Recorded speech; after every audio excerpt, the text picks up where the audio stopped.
Gold, trusted gold buyers. మీరు తాకట్టు పెట్టిన బంగారాన్ని విడిపించి ఈ రోజు ఉన్న మార్కెట్ ధరకు కొనబడను.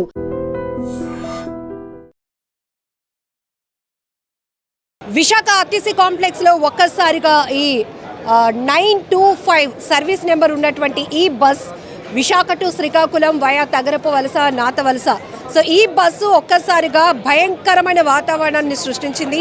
ఒక్కసారిగా జనాలపైనకి దూసుకురావడంతో ఒక మహిళ ఇక్కడ ఈ బస్సు ఢీకొని మృతి చెందినటువంటి దారుణమైన ఘటన. అయితే ప్రత్యక్ష సాక్షి ఇక్కడే ఉన్నారు.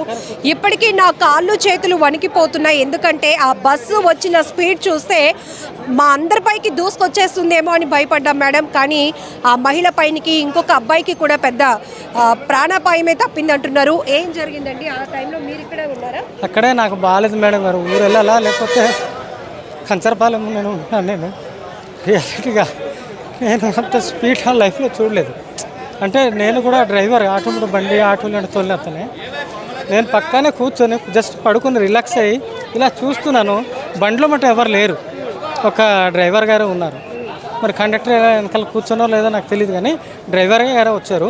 వచ్చినంటే అమాయంతంగా వచ్చి ఆ పోల్లో కొట్టిన వెంటనే అందరూ ఉలికి పడిపోయాం మేము. అయితే దానికన్నా ముందు ఒక బాబు ఉన్నాడు, ఒక 15-16 సంవత్సరాలు అతను ఉన్నారు. నెక్స్ట్ ఏంటంటే ఆవిడ 2 బ్యాగులు పట్టుకొని ఉన్నారు. నేను ఆవిడికి చూసాను తప్ప నేను చెప్పలేని స్థితిలో, రే బస్సు వచ్చేస్తుంది, స్పీడ్గా వస్తుందిరా, ముందుకు పరిగెట్టు అన్నాను. కేక పెట్టాను, అయినా వచ్చి గుద్దింది. నేను ఇంకా చూసింది జరిగిన వాస్తవం. బస్సు స్పీడ్ అంటే ఎంత దూరంలో దాన్ని అబ్జర్వ్ చేస్తూ వస్తున్నారు అంటే, జనరల్గా ఈ ప్లాట్ఫామ్ దగ్గరకు వచ్చినప్పుడు ఏ ఊరికి బస్సులు అక్కడ ఆగుతూ ఉంటాయి, కానీ ఇది ఏదో ప్రమాదంకి ఇది ఏంటంటే ఇప్పుడు పోలీసు వారైనా గవర్నమెంట్ వాళ్ళైనా తను తాగి డ్రైవ్ చేస్తారా లేకపోతే దాంట్లో బ్రేక్ ఫెయిల్ అనేది కంపల్సరీ నిర్ధారణ చేయాలి విషయానికి. ఇప్పుడు మేమే చనిపోయి ఉంటే మా ఫ్యామిలీ ఎంత బాధపడతారు? లేదు మేడం గారు, నడుచుకుని వస్తుంది పాపం. టాయిలెట్కు దానికి వెళ్ళి నేను అది కూడా చూడలేదు. అయితే ఈవిడ చనిపోవడం స్పాట్లో కరెక్ట్ వచ్చేసింది. దానికన్నా ముందు ఒక అబ్బాయి ఉండాడు. మరి ఏ ఊరు నేను అనుకుంటున్నాను, నేను ఒరే నాన్న జంప్ చేయను, అయినా గుద్దిందో లేదో నేను అప్పుడు కళ్ళ చెదిరిపోయింది. ఈ లోపల తగిలేసింది కదా, డాయమని సౌండ్ వస్తే మేమందరం ఉలికి పడిపోయాం. ఆ అబ్బాయి కూడా చనిపోయేవారు.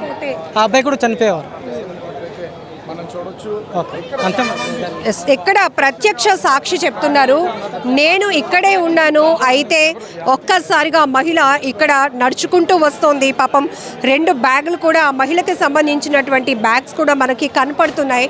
అయితే ఈ బస్సు వస్తున్న అతి వేగం దూసుకొస్తుంది.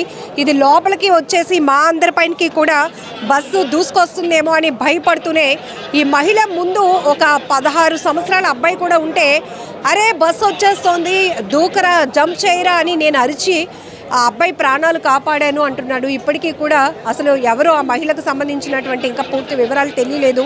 ఎందుకంటే ఆమె ఎక్కడికి వెళ్ళాలనుకుంటుందో. బట్ ద్వారకా బస్ కాంప్లెక్స్లో, ఆర్టీసీ కాంప్లెక్స్లోనైతే ప్లాట్ఫామ్ నెంబర్ 25 దగ్గర శ్రీకాకుళం బస్ ఏదైతే ఉందో ఇది ఇక్కడ పార్క్ చేయడానికి వస్తూనే వేగంగా దూసుకొచ్చింది.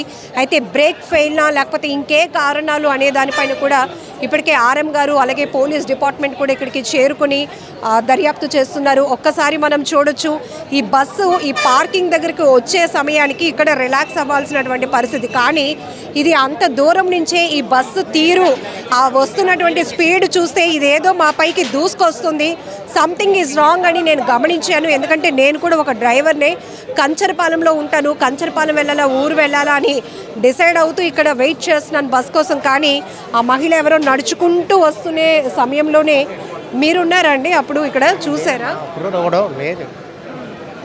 ఎవరికో గాయాలయ్యాయి అని కూడా విన్నాము. తీసుకెళ్ళిపోయారమ్మా అతనికి. అబ్బాయి కొద్దిగా బాగా కోమలాగా ఉన్నట్టున్నాడు. షాక్ అయిపోయి తీసుకెళ్ళిపోయారు. తీసుకెళ్ళిపోయిన తర్వాత 30 ఇయర్స్ ఇక్కడ కుర్రోడు ఉన్నాడండి. ఆ స్టేట్మెంట్ బాగా ఇచ్చాడు అబ్బాయి. ఎక్కడ ఉన్నాడు అటు సైడే. సో ఇక్కడ ఒక్కసారిగా బస్ డ్రైవర్లు కానీ మిగతా ఈ ప్రయాణికులు కావచ్చు అందరూ కూడా ఒక్కసారిగా షాక్లో ఉన్నారు. ఎందుకంటే ఆర్టీసీ కాంప్లెక్స్ ఇక్కడ బస్సు ఇలాంటి ప్రమాదానికి గురైంది అంటే ఖచ్చితంగా పెద్ద ప్రమాదమే జరగడానికి అవకాశం ఉంటుంది. కానీ అలర్ట్ అవ్వడం వల్ల చాలా వరకు ప్రాణాపాయం తప్పింది. కానీ ఆ మహిళ మాత్రం ఈ బస్సుని ఢీకొని ఇక్కడ చనిపోయినటువంటి దారుణమైన పరిస్థితి. ఇక్కడ మనం బస్సు విజువల్స్ కూడా చూస్తే మీరు ఫ్రంట్ ఎలివేషన్లో ఇది పూర్తిగా చొచ్చుకుపోయినటువంటి పరిస్థితి. లోపలికి పోల్ని గుద్దటం వల్ల ఎంత బలంగా మరి ఆమె ఆ పోల్కి అంటుకుపోయినటువంటి పరిస్థితి కూడా కనపడుతోంది. చాలా దారుణం. బట్ ప్రత్యక్ష సాక్షి ఇప్పటికీ కూడా నేను షాక్లో నుంచి తేరుకోలేకపోతున్నాను. నా కాళ్ళు చేతులు వణికిపోతున్నాయి మేడం. ఎందుకంటే ఆ బస్సు ప్రమాదంలో నేను చనిపోతే ఇంకెవరికైనా ఏదైనా అయ్యుంటే కుటుంబాల పరిస్థితి ఏంటి, అది తలుచుకుంటేనే నాకు కాళ్ళు చేతులు వణుకుతున్నాయి, కళ్ళల్లో నీళ్లు తిరుగుతున్నాయి అని చెప్తున్నాడు. బట్ ఒక్కసారిగా ప్రతి ఒక్కరు షాక్కి గురైపోయినటువంటి పరిస్థితి ఇక్కడ కనపడుతుంది. గేదెల ముత్యాలమ్మ 45 సంవత్సరాల ఆమె. అయితే కూతురు ఇంటికి ఫంక్షన్ కని వచ్చి మళ్ళీ తిరిగి ఇంటికి వెళ్తూ ఉండగా బస్సు ప్రమాదంలో ఆమె అక్కడికక్కడే మృతి చెందినటువంటి దుర్ఘటన జరిగింది. సో మీరేమవుతారండి? ఆమెకి అల్లుడు అవుతారండి, పెద్దల్లుడిని. ఎక్కడికి ఏ ఫంక్షన్కి వచ్చారు? ఆమె అన్నప్రాసన కోసం వచ్చారండి నిన్న. ఆవిడ ఉండేది ప్రాపర్ ఎస్కోట మండలం పోతనపల్లి గ్రామం. అక్కడి నుంచి ఇక్కడికి వచ్చారు. అన్నప్రాసన అయిపోయిన తర్వాత తిరిగి ముఖం ఏ వాళ్ళు పడతారు, ఏ వాళ్ళు వెళ్ళడానికి బయలుదేరారు. మనవడిది మా అబ్బాయిది అనమాట. పెద్ద కూతురు మా ఇంటికి వచ్చారు. చిన్న కూతురు కూడా వచ్చారు, అందరూ వచ్చారు. వాళ్ళు ముగ్గురు కలిపి ఇక్కడ వాళ్ళు నలుగురు కలిపి ఇక్కడికి వచ్చారు. చిన్న కూతురు, వాళ్ళ పాప, వాళ్ళ బాబు, ఆవిడ కలిపి ఇక్కడికి వచ్చారు. వాళ్ళు బస్సు ఎక్కించిన తర్వాత ఈవిడ వెళ్ళడానికి రెడీ అయ్యారు అనమాట. వాళ్ళు 4:30 ఆ ప్రాంతం, 30 గంట అవుతుందండి అంతే. వెంటనే ఇక్కడ వెంటనే చూసాను నేను. అది చూసి ఇంకా ఇమీడియట్గా వచ్చాను అనమాట. ఇక్కడ ఉంటుందేమో బాడీ అని చూడడానికి వచ్చాను. లేదు కేచి తీసుకెళ్ళిపోయి చెప్పారు. 45.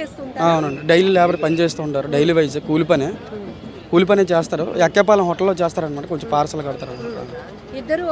ఇద్దరు పాపలేనండి, బాబులు ఎవరు లేరు. ఇప్పుడు అప్పటి వరకు మీ ఇంట్లో శుభకార్యంలో ఉన్నటువంటి ఆమె, మీ అత్తగారు ఒక్కసారిగా ఇలా ప్రమాదంలో మృతి చెందటం చాలా బాధాకరమైన విషయం. ఏం న్యాయం కోరుతున్నారు? ఏం జరుగుతుంది అనుకుంటున్నారు? అసలు ఏం జరిగిందో కూడా తెలియదు మేడం. ఇలాగ అయ్యింది. ఇప్పుడు వాళ్ళ కూతురికి ఇలా తెలియగానే ఫిట్స్ వచ్చి పడిపోయింది. మా కూతురికి హాస్పిటల్ తీసుకెళ్ళిపోయామండి ఆల్రెడీ. మా మిస్సెస్ని, పెద్ద కూతురిని ఫిట్స్ వచ్చి పడిపోయింది. హాస్పిటల్ కూడా తీసుకెళ్ళిపోయారు. అక్కడ మా అమ్మ పెట్టాను. ఇక్కడ నేను మా ఫ్రెండ్ వచ్చాం అనమాట వెళ్ళడానికి. మొన్న వచ్చారు. నిన్న ఫంక్షన్ జరిగింది. మొన్న సాయంత్రం వచ్చారు. నిన్న ఫంక్షన్ జరిగింది. ఈరోజు వెళ్తుండే వెళ్ళగలిగింది. ఏదో మీ మీడియా మిత్రులు న్యాయం చేయాలి మేడం. ఏ రావాల్సి ఉంటే అదే మేడం. ఇంకా అంతకన్నా మనం ఏం కోరగలం మేడం, చెప్పండి. బాడీ అసలు చూశాను, ఫోటోలో చూశాను మేడం. డైరెక్ట్గా చూడాలి, వెళ్ళాలి ఇప్పుడు. అందుకని చెప్పేసి వెళ్తానని చెప్తాను. సో ఇది చాలా దారుణమైన ఘటన. కూతురు ఇంటికి మనవడికి పేరు పెట్టడం కోసం ఆ కార్యక్రమానికి హాజరైనటువంటి మా అత్తగారు ఇంటి నుంచి తిరుగుముఖమయ్యి ఒక 40 నిమిషాలు అయినప్పటికే ఈ బస్సు ప్రమాదంలో ఇక్కడ కన్నుమూశారు అనే ఘటనతో ఒక్కసారిగా మీ కూతురు కూడా ఫిట్స్ వచ్చింది. అంటే నా భార్య ఫిట్స్ రావడంతో ఆమెను కూడా హాస్పిటల్కి తీసుకెళ్ళాం. కాళ్ళు చేతులు వణికిపోతున్నాయి. ఎందుకంటే మరి కాసేపట్లో బస్సు ఎక్కిపోవాల్సినటువంటి ఆమె ఎస్కోట వాళ్ళ సొంత ఊరు.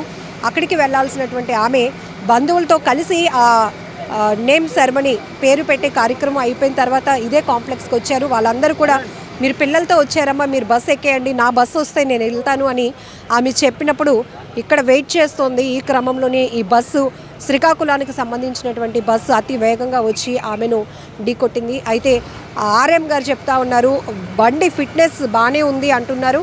ఇంకొక వైపు డ్రైవర్ మధ్యలో లేరు, అది కూడా మేము టెస్ట్ చేశామంటున్నారు. కాకపోతే ప్రైవేట్ బేస్లో తీసుకున్నటువంటి 35 ఇయర్స్ డ్రైవర్, ఆయనకి ఇక్కడ కంట్రోల్ చేయటం పైన అంత గ్రిప్ లేదు, దానివల్ల ప్రమాదం జరిగిందనే కోణంలో మేము దర్యాప్తు చేస్తున్నామని కూడా చెప్తున్నారు. ఏది ఏమైనా ఒక్కసారిగా ఈ ప్రమాదంతో విశాఖ ఆర్టీసీ పరిసర ప్రాంతాలు విషాదకరంగా మారిపోయాయి.